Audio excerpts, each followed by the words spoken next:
حضرت امام حسین رضی اللہ تعالیٰ عنہ کی کوفہ کو روانگی۔ حضرت مسلم بن عقیل رضی اللہ تعالیٰ عنہ کا خط آنے کے بعد حضرت امام حسین رضی اللہ تعالیٰ عنہ کو کوفیوں کی درخواست قبول فرمانے میں کوئی وجہ تعامل و جائے عذر باقی نہیں رہتی۔ آپ نے کوفہ جانے کا فیصلہ کیا۔ آپ مکہ سے روانہ ہوئے، راستے میں ہی آپ کو کوفیوں کی بدعہدی اور حضرت مسلم رضی اللہ تعالیٰ عنہ کی شہادت کی خبر مل گئی۔ اس وقت آپ کی جماعت میں مختلف راہیں ہوئیں اور ایک مرتبہ آپ نے بھی واپسی کا قصد ظاہر فرمایا، لیکن بہت گفتگوؤں کے بعد رائے یہی قرار پائی کہ سفر جاری رکھا جائے اور واپسی کا خیال ترک کیا جائے۔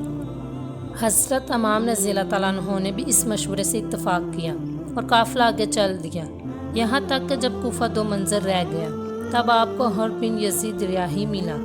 حر کے ساتھ ابن زیاد کے 1000 ہتھیار بند سوار تھے۔ حر نے حضرت امام رضی اللہ تعالیٰ عنہ کی جناب میں عرض کیا کہ اس کو ابن زیاد نے آپ کی طرف بھیجا ہے اور حکم دیا ہے کہ آپ کو اس کے پاس لے چلیں۔ حر نے یہ بھی ظاہر کیا کہ وہ مجبورانہ بادل ناخواستہ آیا ہے اور اس کو آپ کی خدمت میں جرأت بہت ناپسند و ناگوار ہے۔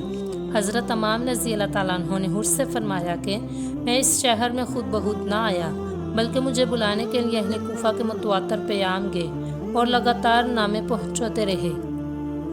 اے اہل کوفہ، اگر تم اپنے عہد و بیعت پر قائم ہو اور تمہیں اپنی زبانوں کا کچھ پاس ہو تو تمہارے شہر میں داخل ہوں، ورنہ یہیں سے واپس چلا جاؤ۔ حر نے قسم کھا کر کہا، ہم کو اس کا کچھ علم نہیں کہ آپ کے پاس التجا نامے اور قاصد بھیجے گئے، اور میں نہ آپ کو چھوڑ سکتا ہوں اور نہ واپس ہو سکتا ہوں۔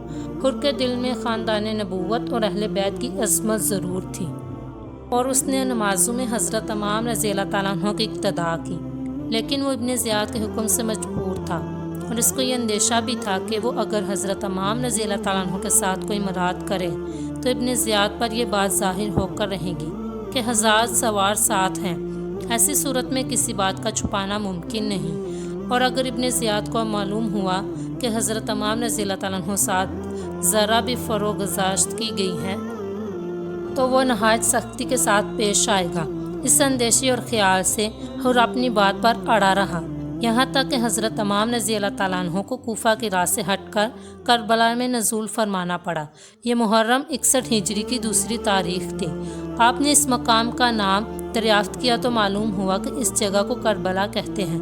حضرت امام کربلا سے واقف تھے اور آپ کو معلوم تھا کہ کربلا ہی وہ جگہ ہے جہاں اہل بیت رسالت کو راہ حق میں اپنے خون کی ندیاں بہانی ہوں گی۔ آپ کو انہی دنوں میں حضور سید عالم صلی اللہ علیہ وآلہ وسلم کی زیارت ہوئی۔ حضور صلی اللہ علیہ وآلہ وسلم نے آپ کو شہادت کی خبر دی اور آپ کے سینہ مبارک پر دست اقدس رکھ کر دعا فرمائی۔ عجیب وقت ہے کہ سلطان درین کے نور نظر کو صدہا تمناؤں سے مہمان بنا کر بلایا ہے۔ جب وہ کریم مہمان اپنے کرم سے ان کی زمین میں تشریف فرماتے ہیں تو انہی کوفیوں کا مسلح لشکر سامنے آتا ہے اور نہ شہر میں داخل ہونے دیتا ہے، نہ اپنے وطن ہی کو واپس تشریف لے جانے پر راضی ہوتا ہے، یہاں تک کہ اس معزز مہمان کو ماں اپنے اہل و بیت کے کھلے میدان میں رخت و قامت ڈالنا پڑتا ہے اور دشمنان حیا کو غیرت نہیں آتی۔ اہل بیت پر پانی بند کر دیا گیا۔ اہل بیت کرام رضی اللہ تعالیٰ عنہ پر پانی بند کرنے اور ان کے خونوں کے دریا بہانے کے لیے بے غیرتی سے سامنے آنے والوں میں زیادہ تعداد انہی بے حیاؤں کی تھی جنہوں نے حضرت امام رضی اللہ تعالیٰ عنہ کو درخواستیں بیچ کر بلایا تھا۔ فرات کا بے حساب پانی ان سیاہ باطنوں نے خاندان رسالت پر بند کر دیا تھا۔ اہل بیت کے چھوٹے چھوٹے نادان بچے ایک ایک قطرہ کے لیے تڑپ رہے تھے۔ نور کی تصویریں پیاس کی شدت میں دم توڑ رہی تھیں۔ بہاروں کے لیے دریا کا کنارہ بیابان بنا ہوا تھا۔ آل رسول کو لبیاب پانی میسر نہ آتا تھا۔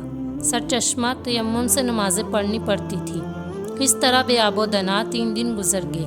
چھوٹے چھوٹے بچے اور بیویاں سب بھوک و پیاس سے بے تاب و تواں ہو گئے۔ حضرت امام رضی اللہ تعالیٰ عنہ نے راحت و دنیا کے منہ پر ٹھوکر مار دی اور راہ حق میں پہنچنے والی مصیبتوں کا خوش دلی سے خیال مقدم کیا، اور باوجود اس قدر آفدوں اور بلاؤں کے ناجائز بیعت کا خیال اپنے قلب و مبارک میں نہ آنے دیا اور مسلمانوں کی تباہی و بربادی گوارا نہ فرمائی۔ اپنا گھر لوٹانا اور اپنے خون بہانا منظور کیا، مگر اسلام کی عزت میں فرق آنا برداشت نہ ہو سکا۔ جب کسی طرح مصلحت پیدا نہ ہوئی، حضرت امام رضی اللہ تعالیٰ عنہ کو یقین ہو گیا کہ کوئی شکل خلاص کی باقی نہیں ہے، نہ یہ شہر میں داخل ہونے دیتے ہیں، نہ واپس جانے دیتے ہیں، نہ ملک چھوڑنے پر ان کو تسلی ہوتی ہے۔ وہ جان کے ہوا ہے اور اب اس جنگ کو دفع کرنے کا کوئی طریقہ باقی نہ رہا۔ اس وقت حضرت امام رضی اللہ تعالیٰ عنہ نے اپنے قیام گاہ کے گرد ایک خندق کھودنے کا حکم دیا۔ خندق کھودی گئی اور اس کی صرف ایک راہ رکھی گئی جہاں سے نکل کر دشمنوں سے مقابلہ کیا جائے۔ خندق میں آگ جلا دی گئی تاکہ اہل خیمہ دشمنوں کی اذى سے محفوظ رہیں۔ Thanks for watching. Subscribe my channel and press the bell icon.